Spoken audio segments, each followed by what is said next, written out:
जय जोहार संगवारी हो और स्वागत है आप सभी का छत्तीसगढ़ के आपके अपने प्रादेशिक समाचार के चैनल में, जिसका नाम है दैनिक छत्तीसगढ़।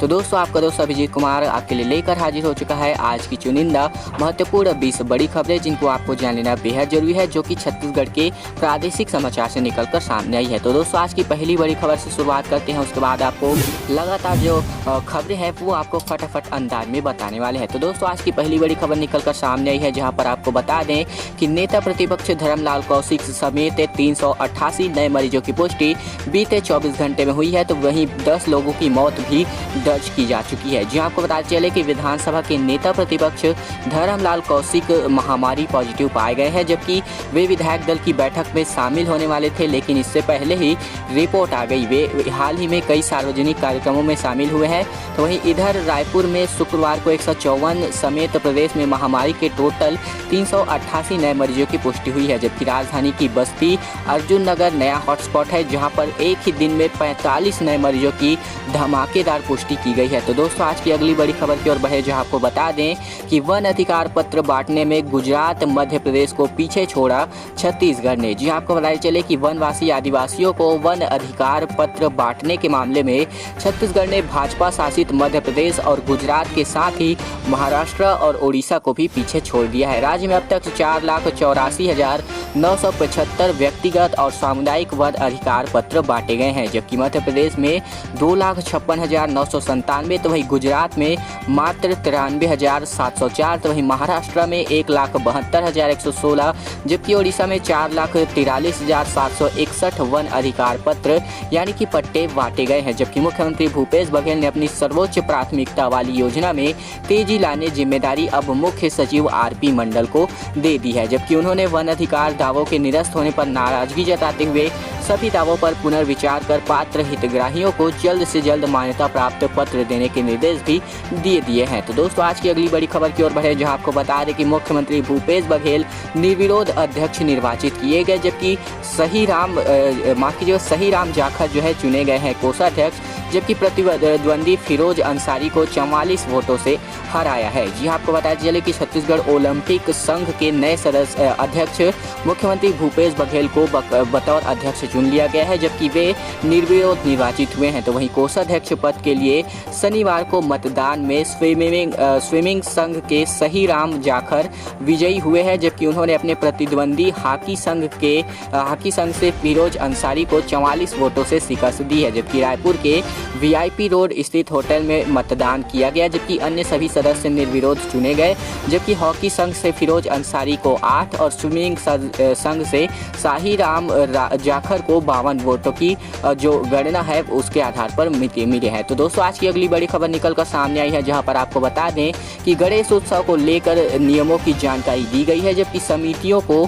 पंडाल में 4 सीसीटीवी कैमरे अनिवार्य रूप से लगाना होगा। जी आपको बताते चले कि जानकारी के दौरान यह बताया गया कि मूर्ति की अधिकतम ऊंचाई 4 फीट से अधिक नहीं होनी चाहिए, जबकि पंडाल की साइज जो है 15x50 यानी कि 15x15 से अधिक नहीं होनी चाहिए, जबकि गणेश की स्थापना स्थल के सामने से कम 5,000 वर्ग फीट खाली भूमि होनी चाहिए, जबकि गणेश मूर्ति की स्थापना करने वाले व्यक्ति अथवा समिति का यह दायित्व होगा कि उस स्थल में कम से कम 4 सीसीटीवी कैमरे अनिवार्य रूप से लगा हो, जिससे महामारी वायरस पॉजिटिव पाए जाने पर कॉन्टैक्ट ट्रेसिंग के जो कार्य है वो आसानी से किया जा सके। तो वहीं दोस्तों, इसी के साथ एक और अगली बड़ी खबर निकलकर सामने आई है, जहां पर आपको बता दें कि 2 दिन बादल छाए रहेंगे, फिर तीसरे दिन यानी कि 3 दिनों तक जो है बारिश के प्रबल आसार दिखाई दे रहे हैं। दोस्तों, छत्तीसगढ़ का मानसून अपडेट हम आपके लिए लेकर हाजिर हो चुके हैं, जहां पर प्रदेश के अधिकतर क्षेत्रों में 2 दिनों तक बादल छाए रहने की संभावना जताई गई है। इसके बाद अगले 3 दिनों तक जो है अच्छी बारिश की प्रबल संभावना है, जबकि वर्तमान में प्रदेश में अब तक बारिश की स्थिति सामान्य से 4% कम है। तो वहीं सभी प्रमुख शहरों में तापमान वर्षा नहीं होने के कारण अधिक रिकॉर्ड किया जा रहा है, जबकि राजधानी में बुधवार तो वहीं गुरुवार की दरमियानी रात लगभग 5 सेंटीमीटर तक बारिश दर्ज की गई है। इसके बाद से खंड वर्षा की स्थिति स्थिति बनी रही है, जबकि जिसकी वजह से जो है तापमान पुनः ऊपर की ओर जाने लगा है। तो दोस्तों आज की अगली बड़ी खबर निकलकर सामने आई है, जहां पर आपको बता दें कि टोटल लॉकडाउन के बाद भक्तों के लिए खुले भगवान के दरवाजे, तो वहीं पूजा और फल पुष्प अर्पण पर पाबंदी जारी रहेगी। जी आपको बता चले कि संपूर्ण लॉकडाउन लगने से पहले जिस तरह भक्त अपने भगवान का केवल दूर से दर्शन कर रहे थे, तो वहीं शुक्रवार को लॉकडाउन खुलने पर भी मंदिर समितियों ने वही तरीका अपना लिया है, जहां पर गेट पर सैनिटाइजर, मुंह पर मास्क लगाकर पहुंचे भक्तों को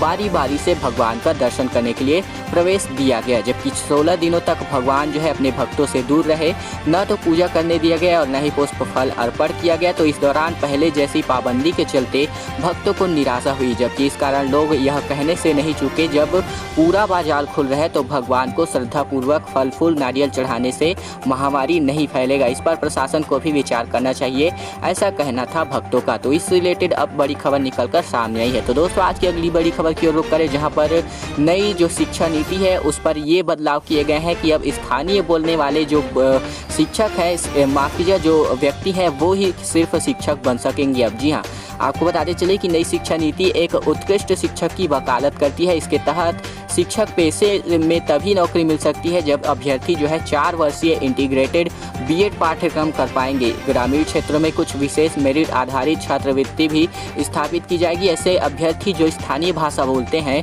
उन्हें शिक्षण कार्य के लिए प्रोत्साहित किया जाएगा। जबकि अब जो है प्राथमिक शिक्षा भी क्षेत्रीय भाषा में होगी, तो इसलिए क्षेत्रीय शिक्षकों को रोजगार के अवसर मिलेंगे। जबकि शिक्षक भर्ती में पहले की तरह ही शिक्षक पात्रता यानी कि जो टेट की परीक्षा होती है वो और राज्य या फिर राष्ट्रीय पात्रता परीक्षा होती रहेगी। जबकि शिक्षकों में विशेष रूप से कला व शारीरिक शिक्षा, व्यावसायिक शिक्षा और भाषाओं जैसे विषयों में शिक्षक को एक स्कूल या फिर एक स्कूल कॉम्प्लेक्स में भर्ती किया जा सकता है।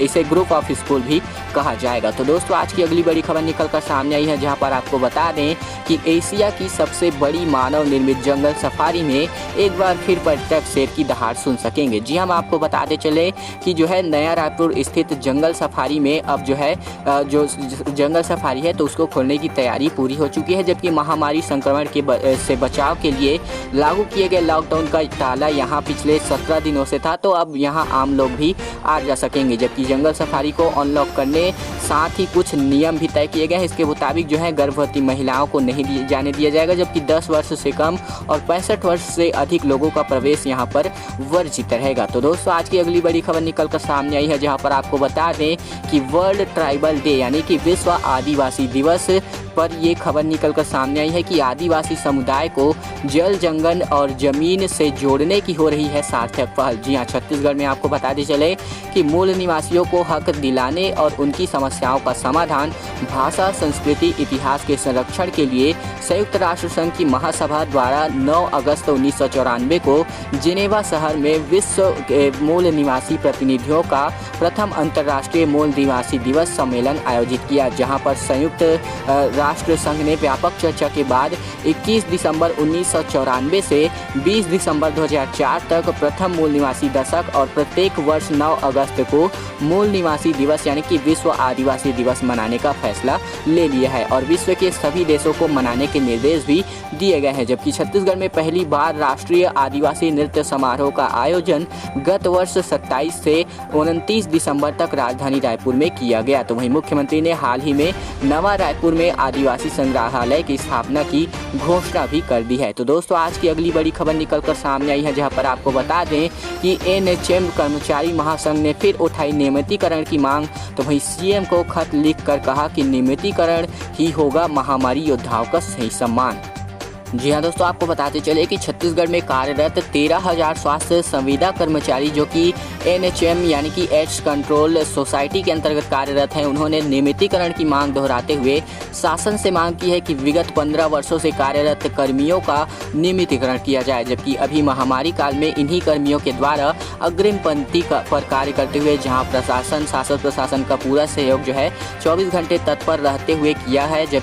लेकिन इनकी मांगों के प्रति शासन अब जो है भी अब भी उदासीन रवैया अपनाए हुए हैं, जबकि वर्तमान में सरकार ने 2100 नियमित पदों पर भर्ती निकाली है, जिनमें कि ANM, staff nurse, RMA, lab technician के पद हैं, जबकि वर्तमान में एनएचएम में 2226 ए, तो वहीं एएनएम में 2226 एएनएम, जबकि 623 लैब टेक्नीशियन, जबकि 889 स्टाफ नर्स और 550 आरएमए कार्यरत हैं। जबकि सरकार के घोषणा पत्र में लिखा गया था कि संविदा कर्मियों का जो नियमितीकरण है वो किया जाएगा। इसके विपरीत सरकार के जो द्वारा संविदा स्वास्थ्य कर्मियों को नियमित न करते हुए नवीन भर्ती प्रक्रिया जारी की है। तो वहीं विगत 15 वर्षों में छत्तीसगढ़ स्वास्थ्य ने जो नई ऊंचाइयां छुई है, तो इसमें सर्वाधिक योगदान इन्हीं कर्मियों का है। तो इन्हीं कर्मियों की जो अब कर्मचारी महासंघ ने नियमितीकरण की जो मांग है वो उठा दी है। तो दोस्तों, आज की अगली बड़ी खबर की ओर बढ़ें, जहां पर आपको पुरस्कार राशि की घोषणा की गई है अगर आप ये काम करते हैं तो। जी हाँ, आपको पता चले कि शराब बेचने वालों की जानकारी देने पर मिलेगा 1000 रुपये का इनाम, जबकि ये इसी फैसले की सराहना जो है वो सरकार कर रही है। जी हाँ, आपको बताते चले कि प्रदेश में शराबबंदी की मांग जो है अब ग्रामीण इलाकों में से भी होने लगी है। तो वहीं दूसरी ओर ग्रामीण इलाकों में इन दिनों शराब माफियाओं का राज चल रहा है, जबकि पुलिस प्रशासन जो है कड़ी व्यवस्था के बाद भी माफिया जो है चोरी छिपे शराब तस्करी में लगे हुए हैं। तो वहीं अवैध जो शराब बिक्री को लेकर जसपुर जिले के ग्रामीणों ने बड़ा फैसला लिया है, जहां पर दरअसल ग्रामीणों ने शराब बेचने वालों की जानकारी देने वालों को 1000 रुपये इनाम देने का फैसला ले लिया है। तो दोस्तों, आज की अगली बड़ी खबर की ओर रुख करें, जहां आपको बताते चले इस बार जो छत्तीसगढ़ विधानसभा के मानसून सत्र है, तो इस पर भी महामारी जो रहेगा हावी। जी हाँ, आपको बताते चले कि विधानसभा के मानसून सत्र में सरकार को घेरने के लिए भाजपा प्रदेश कार्यालय एकात्म परिसर में शुक्रवार को भाजपा विधायक दल की बैठक हुई है, जिसमें करीब 2 घंटे तक चली इस बैठक में महामारी को लेकर सरकार को घेरने की रणनीति बनाई गई। जबकि जो है विपक्ष शुरू से ही क्वारंटीन सेंटरों में अव्यवस्था, आत्महत्या जैसे मामलों में घेरता रहा है सरकार, तो वहीं अब विधानसभा में भी ध्यानाकर्षण और स्थगन के जरिए सरकार को घेरा जाएगा। जबकि नेता प्रतिपक्ष धर्मलाल कौशिक को महामारी होने की वजह से बैठक के अध्यक्ष उप नेता डॉक्टर कृष्णमूर्ति बांधी नहीं की है। तो दोस्तों, इसी के साथ एक और अगली बड़ी खबर निकलकर सामने आई है, जहां पर आपको बता दें कि कौशल्या धाम को तीर्थ बनाएगी TCIL, जबकि इसी माह शुरू होगा काम, खर्च होंगे 16 करोड़ रुपए। जी हां, आपको बताते चले कि रायपुर से लगे चंद्रखुरी में माता कौशल्या का मंदिर निर्माण जो है TCIL भारत सरकार के उपक्रम द्वारा 2 चरणों में किया जाएगा, जबकि काम जो है इसी माह के तीसरे सप्ताह से शुरू होगा। जबकि राज्य सरकार ने इसके निर्माण को लेकर DPR को मंजूरी दे दी है, जबकि निर्माण कार्य की लागत लगभग 15.75 करोड़ रुपए होगी। जबकि निर्माण कार्य में प्राचीन मंदिर के मूल स्वरूप को बनाए रखते हुए कार्य किया जाएगा। जबकि सरकार की मंशा जो है इस पूरे इलाके को तीर्थ धाम में तब्दील करने की है। जबकि 22 दिसंबर को चंद्रखुरी स्थित माता कौशल्या मंदिर के सौंदर्यीकरण के लिए भूमि पूजन कर लिया गया है। तो दोस्तों, आज की अंतिम बड़ी खबर की ओर बढ़े, जहां पर एक दुखद बड़ी खबर सामने आई है, जहां पर आपको बता दें कि मजदूरों को कर्नाटक से उत्तर प्रदेश जा रही बस पलटी, जबकि मची इसके कारण अफरा तफरी, 36 लोग इसके घायल बताए जा रहे हैं। फिलहाल जो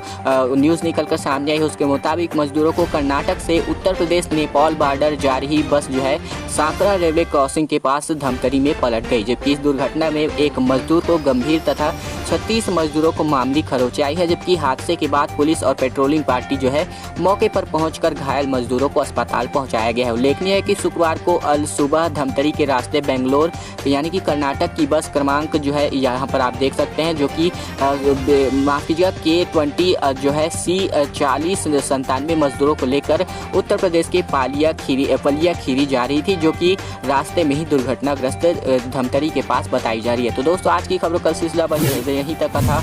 उम्मीद है आपको वीडियो पसंद आया होगा। वीडियो पसंद आया तो वीडियो को लाइक कर दीजिए, साथ साथ चैनल पर नए तो चैनल को जरूर से सब्सक्राइब कर लीजिएगा, ताकि छत्तीसगढ़ की ऐसी न्यूज़ हम आप तक डेली प्रतिदिन पहुंचाते रहे इस चैनल के माध्यम से। दोस्तों, यह वीडियो देखने के आपको बहुत बहुत धन्यवाद। नमस्कार।